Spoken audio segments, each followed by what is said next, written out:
Ah, sí. Ahí nomás. Vamos a hablar sobre los microorganismos y su hábitat natural. ¿Sí? Sabemos, ya se mencionó también en la primera clase, que los microorganismos se encuentran en todos lados, ¿no? En distintos tipos de ambientes. Entonces hay que conocer cuál es el hábitat de los microorganismos. Entonces primero tenemos que comprender qué es el hábitat. ¿Sí? El hábitat tendría que ser el espacio, ¿sí? El espacio físico que está determinado por factores físicos, factores químicos, factores biológicos, en el cual pues, va a permitir el desarrollo de un organismo. ¿Sí? Y entonces podemos mencionar que tenemos dos tipos de organismos, ¿sí? Los autóctonos y los alóctonos. ¿Sí? Y como les mencioné, todo está determinado por las características del ambiente. ¿Sí? Los microorganismos autóctonos son aquellos que son nativos de la zona. ¿Sí? Se encuentran normalmente porque en algún momento se han adaptado, ¿no? Por ejemplo, el pH, se han adaptado a la temperatura, ¿no? O a otras condiciones, ¿no? Que permitan el desarrollo de estos microorganismos. ¿Ya? Mientras que los microorganismos alóctonos son microorganismos extraños, ¿sí? Que si las condiciones del medio cambian, ¿sí? Entonces estos microorganismos alóctonos posteriormente pueden tornarse autóctonos. ¿Sí? Por ejemplo, en el Mar Muerto, ¿cuál es la característica del Mar Muerto? Salinidad. ¿Cuánto aproximadamente? 30%. Claro, entre un 25 a un 30%, ¿no? Con una media de 28% de concentración de sal. Entonces, ahí no va a sobrevivir cualquier microorganismo, ¿no? En este caso van a sobrevivir las arqueas principalmente, ¿no? Las halotolerantes, ¿no? O las halófilas. Entonces, abre por favor. Entonces, cuando recién se formó este lago, ¿sí? Este lago primero tuvo que haber lo que es una meteorización de la roca, donde se fueron pues generando distintos sales que se fueron acumulando en este lago, que fue permitiendo el aumento de esta salinidad. ¿Ya? Y conforme fue pasando el tiempo, los microorganismos se fueron adaptando. ¿Ya? Entonces, para comprender, ¿no? Cómo es que estos microorganismos se adaptan, tenemos que ver la ecosfera, ¿no? Mejor dicho, la biosfera, ¿sí? El cual está compuesto por atmósfera, por la hidrosfera, ¿y cuál sería el otro?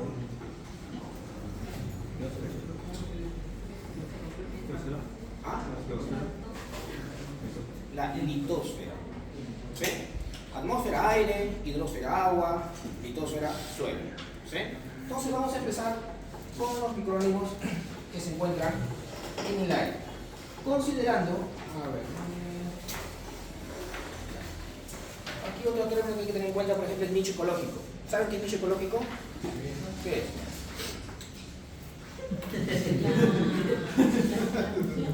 ¿Ah? La función que cumple un organismo en determinado hábitat. ¿Sí? El problema viene, por ejemplo, cuando hay una superposición de estos nichos ecológicos, ¿no? Cuando, por ejemplo, dos o más organismos cumplen la misma función. Entonces ahí va a haber una competencia y eso es tema de la próxima semana. Entonces, vamos viendo, microorganismos en la atmósfera. ¿Ustedes creen que en la atmósfera habrá microorganismos autóctonos? ¿O serán nativos ahí de la atmósfera? No, ahí solamente encontramos microorganismos alóctonos, ¿sí? Porque estos microorganismos salen del agua hacia la atmósfera o del suelo hacia la atmósfera. Bueno, la atmósfera tiene tres capas, ¿no? La troposfera, la estratosfera y la ionosfera. Algunos consideran una cuarta, que está, por ejemplo, que es la mesósfera, ¿no? Que estaría por esta parte de aquí. Pero en este caso vamos a mencionar esas tres, ¿sí? Esas tres capas. La troposfera es la que se encuentra más cercana al suelo, la litosfera, ¿sí? ¿Y saben dónde se encuentra la capa del suelo? ¿En cuál? ¿Atmósfera? En la estratosfera. ¿Sí? En la estratosfera se encuentra la capa del suelo. Ahora, conforme aumenta la altura, ¿sí? Disminuye la concentración de oxígeno. ¿Sí? Conforme aumenta la altura, disminuye la temperatura, ¿sí? Y disminuye la presión. ¿Ya? Entonces, los microorganismos, ¿no? Se van a encontrar principalmente aquí en esta zona de la troposfera, ¿sí? En esta zona. Ahora, aquí en la parte superior de la troposfera encontramos las nubes. ¿Sí? Y una preguntita. ¿Qué microorganismos predominarán? ¿Los autótrofos o los heterótrofos? ¿Ah?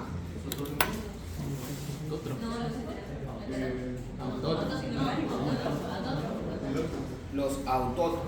¿Por qué? Los heterótrofos requieren de compuesto orgánico. ¿En la atmósfera habrá compuestos orgánicos que lo podemos aprovechar? No. Entonces, ¿qué es lo que sí hay? Son las radiaciones solares, ¿no?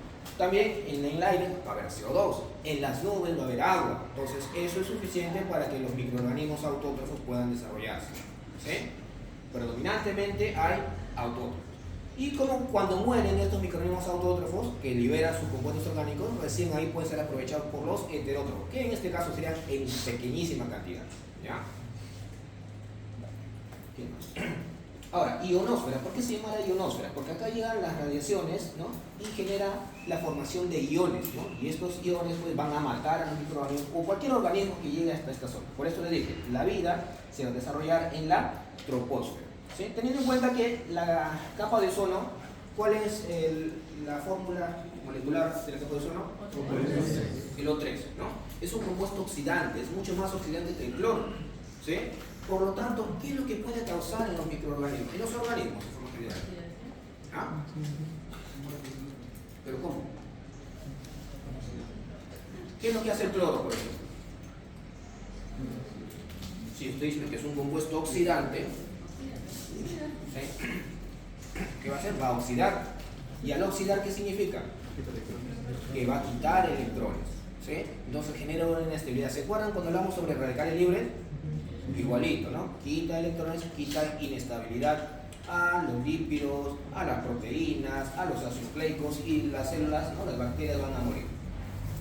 Entonces, nuevamente, ¿en dónde se desarrolla la vida? En la troposfera, ¿no? Muy bien. Ahora, les dije, ¿no? Los microorganismos pasan del suelo al aire o del agua al aire, ¿sí? Luego vemos cómo. Pero también esta atmósfera le va a servir para que estos microorganismos se puedan dispersar, ¿sí? Por ejemplo, ¿no? Cuando una persona está enferma, creo que lo mencionamos en una ocasión, cuando una persona está enferma, tose, estornuda o habla, está eliminando los microorganismos, ¿sí? Hacia la atmósfera, que por acción del viento los va arrastrando, ¿sí? De igual manera, ¿sí? Ahora la pregunta es, David, ¿qué es una célula vegetativa? La que va a consumir unas bacterias fuentes del exterior, que puede ser el sol, fuentes del suelo, el agua, por ejemplo. Sí, ya, pero la célula vegetativa vendría a ser la forma activa, la que está metabólicamente activa, ¿sí? Porque hay que comparar o diferenciar la célula vegetativa con la espora. La espora es inactiva a determinadas condiciones y la célula vegetativa es la forma activa, la metabólicamente activa, ¿sí? Entonces, predominantemente, a través del aire se van a transportar las esporas, ¿sí? ¿Por qué? Porque tienen menor tamaño, tienen menor densidad y facilita su desplazamiento, ¿no? Entonces, esto también permite pues, que puedan infectar a plantas, ¿no? Supongamos que tenemos una planta infectada que comienzan a formar pues, en sus hojas, ¿no? Los filamentos, ¿no? Los mohos. En este caso, igual por acción del viento o incluso cuando llueve, salpican, ¿no? Las gotas impactan sobre las hojas, permitiendo que las esporas se levanten y sean dispersadas por el aire, ¿eh? También hay algunos honguitos que buscan otras estrategias para poder diseminar sus esporas, ¿sí? Por ejemplo, este honguito de acá, este se llama Pilobolus, ¿sí? Entonces este honguito hace que aumente la presión osmótica, ¿sí? Y cuando ya la presión es tan fuerte, hace que esta espora salga disparada, ¿sí? ¿Hacia dónde? En este caso, hacia donde hay una fuente de luz, ¿eh? Allá. Entonces, ¿cómo es que nosotros podemos determinar los microorganismos, ¿no? que hay en el aire? Hay distintas técnicas. La más común es la técnica del plaqueo. ¿Qué significa? Ya saben preparar su medio, ya colocarlo en una placa, conocen ya las medidas de bioseguridad que tiene que estar completamente estéril. Entonces, con su placa estéril, con su medio de cultivo, ¿qué hacen? Se van caminando por una zona donde quieren saber qué tipo de microorganismos hay y los que están en el aire caen en la plaquita. ¿Sí? Se lleva a incubar y se observa qué tipos de microorganismos crecen, ¿no? Y los principales, bueno, en este caso, son hongos, bacterias. Hongos, ya hemos visto este, creo, ¿no? Al menos el grupo del viernes. El grupo del lunes no quiso trabajar. ¿Y los del miércoles? ¿Sí? ¿Observaron honguitos?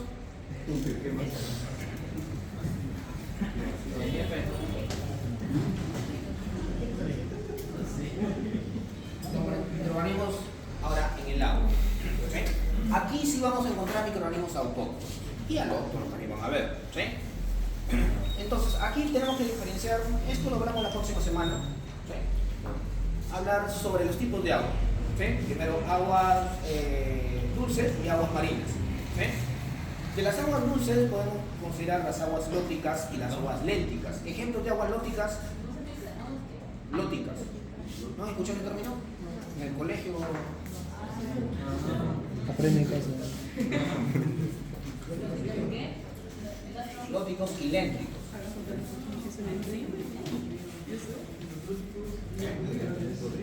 Lóticos desde los ríos.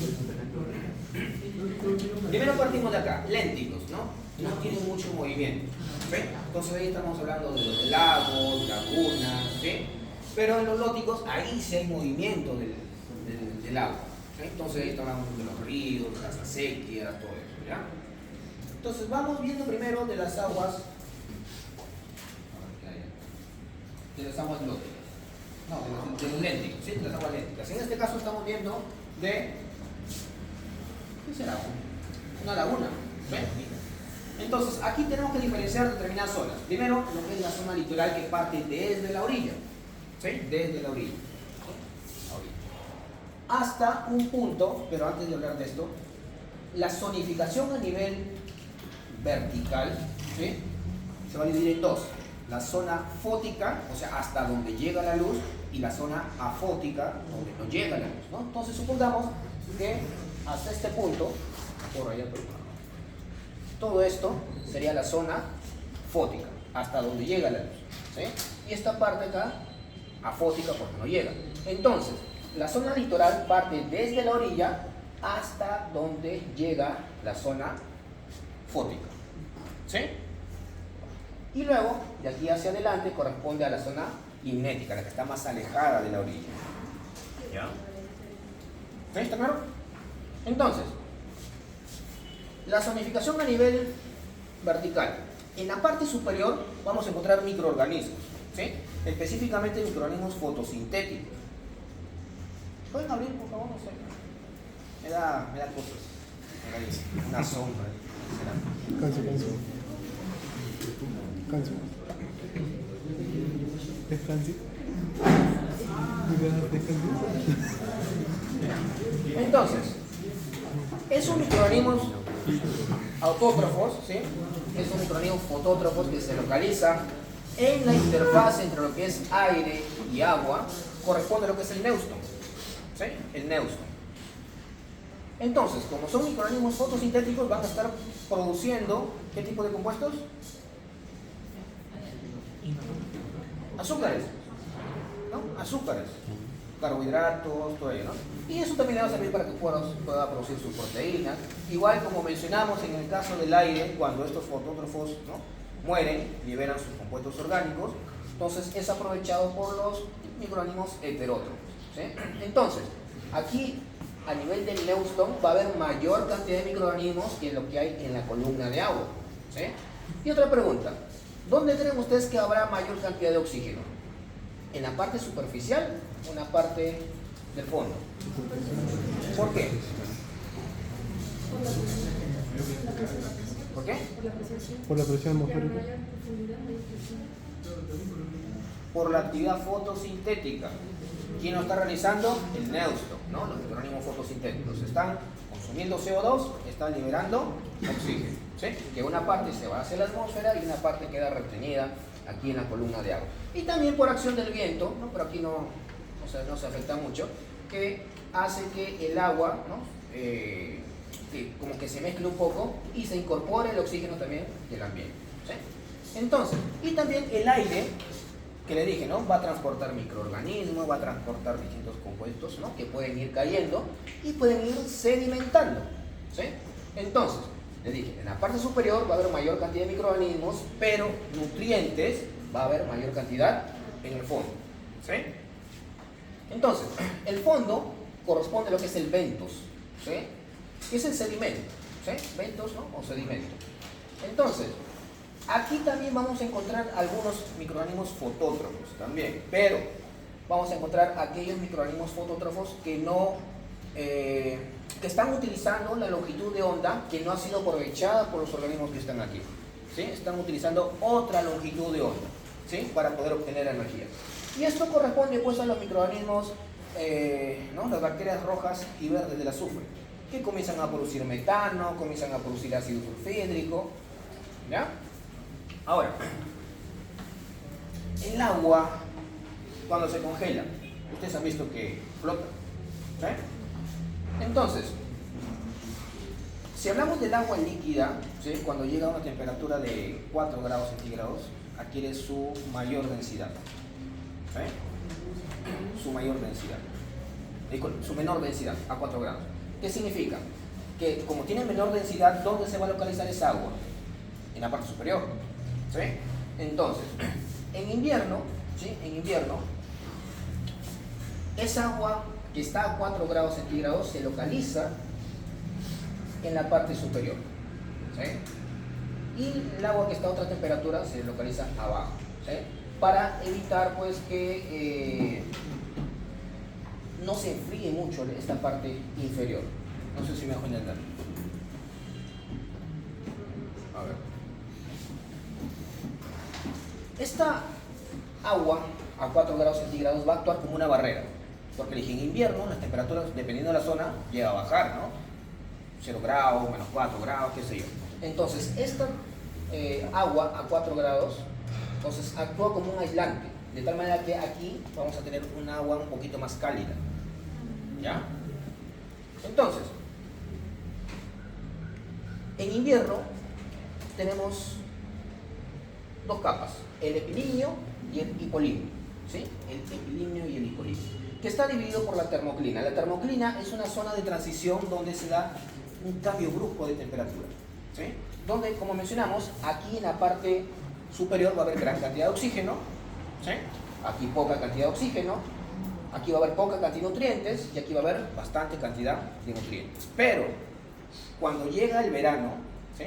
Donde la temperatura como que se homogeneiza en toda la columna, entonces ahí desaparece la termoclina y comienza a haber lo que es una recirculación de estos compuestos. Entonces, el oxígeno, que había bastante cantidad aquí, comienza a distribuirse hacia la parte inferior, ¿sí? Para que se homogenice. Y los nutrientes que estaban aquí en la parte inferior comienzan a ascender para que haya una homogenización y los microorganismos que están aquí en la parte superior aprovechen esos nutrientes. Y los microorganismos que están aquí en el fondo pueden utilizar el oxígeno para poder obtener mayor cantidad de energía. ¿Sí? ¿Está claro?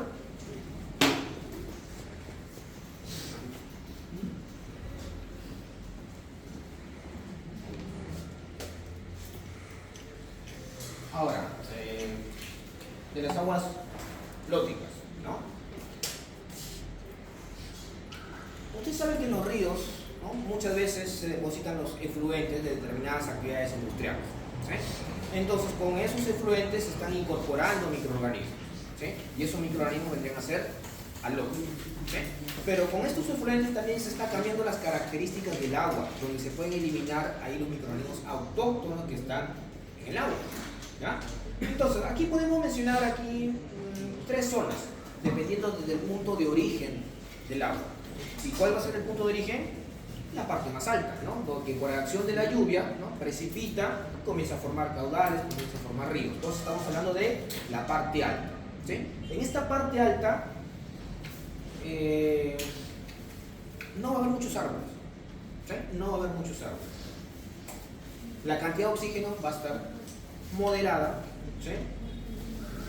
Y no hay mucha variedad de microorganismos, ¿no? Porque la corriente es rápida, ¿sí? La corriente es rápida.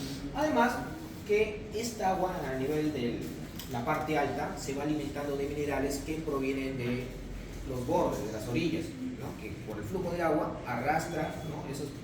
esos suelos que incorpora estos minerales. ¿Sí? En la parte media ya comenzamos a observar árboles. ¿Sí? Va a haber mayor variedad de microorganismos. ¿Sí?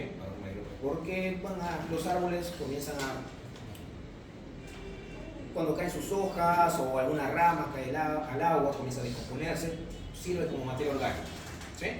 Y luego pasamos al curso bajo, ¿no? La parte baja. Aquí es donde va a haber mayor cantidad de microorganismos, debido a que la velocidad, ¿no? del flujo del agua es mínima. ¿Sí? Y va a haber una zona de transición entre el agua dulce, ¿sí? el agua dulce y el agua de mar. Y a esa transición se denomina lo que son los estuarios. Esa es una zona también bastante biodiversa. ¿Ya? Aquí en esta imagen podemos ver lo que es el ciclo espiral de los nutrientes. ¿Qué significa? Que los microorganismos que se encuentran en la parte superior, los microorganismos fotosintéticos que les expliqué también hace un momento, comienzan a producir azúcares u otros compuestos orgánicos que cuando mueren los liberan. Entonces esos nutrientes, ¿no? se van desplazando a lo largo, ¿no? de los cursos del agua y son aprovechadas por los otros microorganismos, ¿no? para que puedan aprovechar esos nutrientes.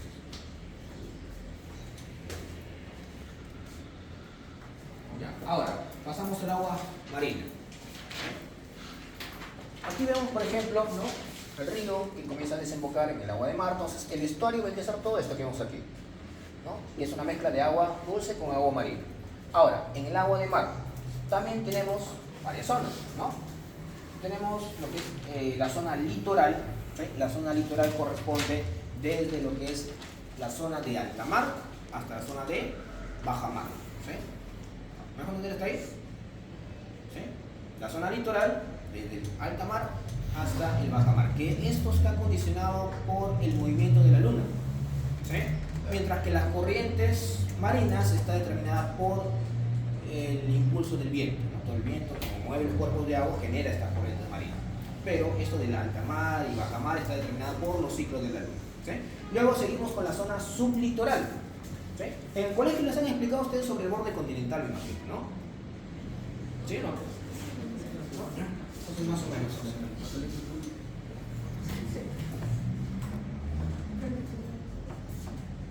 Entonces, supongamos que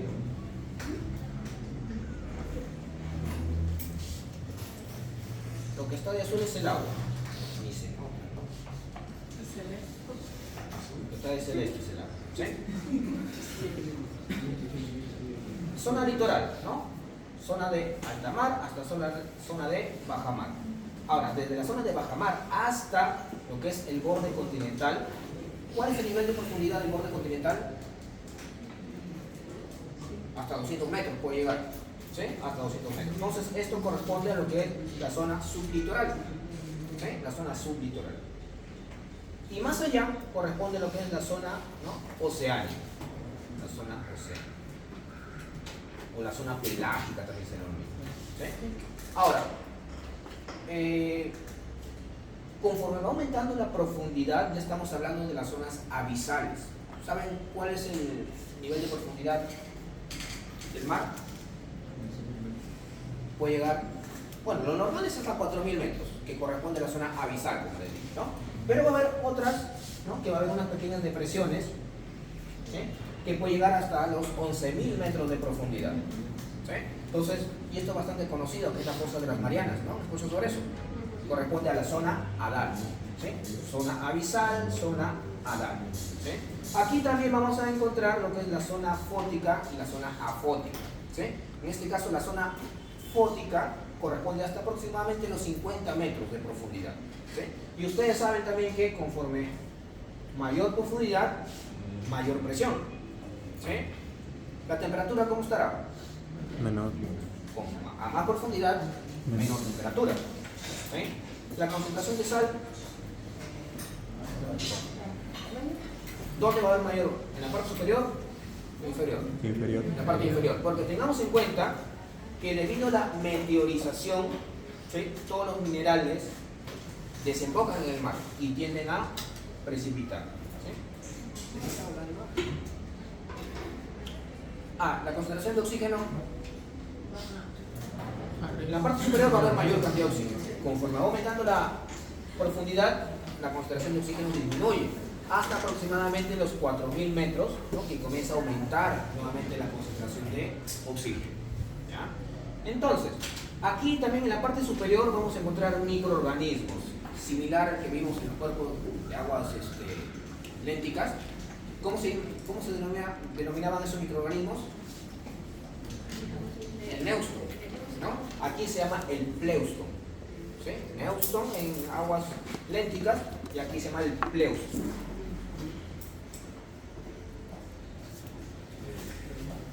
Entonces aquí vamos a encontrar, ¿no?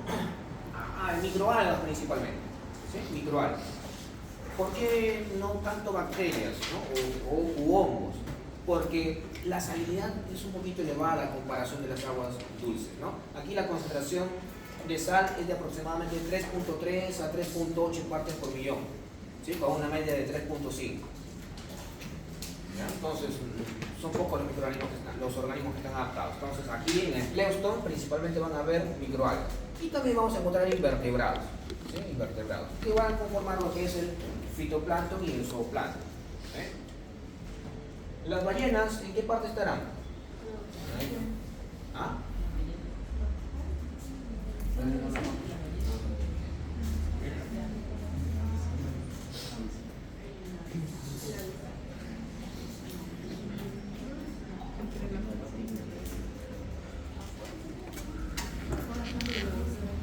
Bueno, los microorganismos del suelo, ¿sí? Primero tenemos que conocer cómo es que se forma el suelo. ¿Ya? ¿Se imaginan ustedes cómo fue cuando recién se formó la Tierra? ¿Cómo estaba formado esta Tierra? ¿Ah? ¿Agua? No había mucha agua. Era un material rocoso. ¿Sí? Roca. También había volcanes, ¿no? Pero era material rocoso. A lo cual se denomina lo que es la roca madre, ¿no? Entonces, a partir de esa roca madre, por procesos de erosión, ¿sí? Se fue formando el suelo que actualmente conocemos. Entonces, ¿cuáles son los factores que van a permitir la formación del suelo? Son 5 que ahí están, ¿no? La roca madre, ¿sí? El relieve, que en este caso puede ser la topografía. Por ejemplo, podemos ver el tipo de roca, la pendiente que pueda haber, y todo eso influye. El clima, por ejemplo, ¿no? El viento, la lluvia, ¿no? La temperatura son factores que van a ir fragmentando esta roca madre hasta volverlo pues en partículas mucho más pequeñas, ¿sí? Y el tiempo también es importante, ¿no? Para que se llegue a formar este suelo que conocemos actualmente han tenido que pasar millones de años, ¿sí? Y los seres vivos, ¿no? Por ejemplo, ustedes habrán visto cuando siembran un árbol, ¿no? en la vereda, forma sus raíces y no rompe la vereda. Entonces lo mismo sucedió en ese tiempo, ¿no? Las plantas fueron perforando la roca madre, fue fragmentándolo, ¿no? Entonces, este suelo está conformado por lo que es, ¿no? Arena, arcilla y limo, cada uno con sus determinadas medidas, ¿no? Sus determinados tamaños. Aquí está, ¿ya? Entonces, todos estos factores fueron formando el suelo y los fueron manteniendo en horizontes. Tenemos el horizonte O. ¿Qué significa O? Orgánico. Entonces ahí, por ejemplo, las plantas, los animales que mueren comienzan a descomponerse, llegan a formar parte del suelo. Entonces ellos van a conformar lo que es el horizonte O. Luego el horizonte A, ¿sí? Que va a haber una mezcla entre compuestos orgánicos y compuestos inorgánicos. Debido a la fragmentación, ¿no? de la roca madre, se mezclan. Entonces, ¿qué vamos a encontrar? Aluminio, calcio, magnesio, fósforo, distintos minerales, ¿sí? Que se mezclan con los compuestos orgánicos. Pero igual por acción de la lluvia, los minerales van siendo arrastrados, ¿no? Que se van localizando pues, en el horizonte A2, en el horizonte B. ¿Sí? Entonces, a mayor profundidad del suelo, entonces significa que la roca madre como que se está volviendo casi inalterable, ¿sí? Y el horizonte R, ¿sí? Corresponde específicamente a la roca madre que todavía no ha sufrido un proceso de erosión. ¿Ya? Entonces, los microorganismos, ¿sí? Se van a localizar principalmente en el horizonte O. ¿Por qué? Porque ahí hay bastantes compuestos orgánicos. Pero también vamos a encontrar, ¿no?, en el horizonte A y en menor cantidad en el horizonte B. ¿Sí? En menor cantidad. Entonces, en el suelo podemos encontrar microhábitats. Sí saben ya que es un hábitat, ¿no? Entonces, vamos a encontrar distintos microhábitats. ¿Qué significa? Que van a tener características diferentes. Las partículas que les había mencionado hace un momento, ¿no?, arena, limo, la arcilla, no van a estar compactas, sino que va a haber un espacio entre ellos. Y ese espacio corresponde al aire. ¿Sí? Entonces, muchas veces cuando hay bastante humedad, el agua ocupa el espacio del aire. ¿Sí? Entonces, ¿qué tipo de organismos aeróbicos o aeróbicos predominarán en un suelo muy húmedo?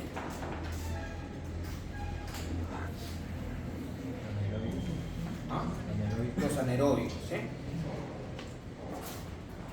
En un suelo relativamente húmedo, ¿sí?, relativamente húmedo, donde va a haber pequeñas cantidades de aire, entonces los microorganismos aeróbicos van a estar aprovechando ese oxígeno para oxidar completamente los compuestos orgánicos. Pero en un suelo húmedo, ¿sí?, entonces no hay oxígeno, entonces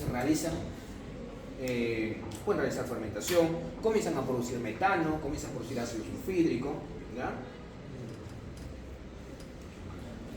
Ahora, los compuestos orgánicos. Los compuestos orgánicos tienen la facilidad de poder captar iones. ¿Sí? Y esto va a determinar lo que es el pH del suelo. ¿Sí? Entonces, un pH puede ser o bien ácido, ¿no?, un suelo ácido o un suelo alcalino, ¿no?, dependiendo de la concentración de materia orgánica. ¿Sí? Por lo tanto, ¿no?, dependiendo del tipo de materia orgánica, va a ser o bien aniones o bien cationes. ¿Ya? Entonces, igual, en la parte superior del suelo va a haber bastante cantidad de oxígeno, pero conforme vamos adentrándonos o a mayor profundidad del suelo, la concentración de oxígeno disminuye y aumenta la concentración de CO2.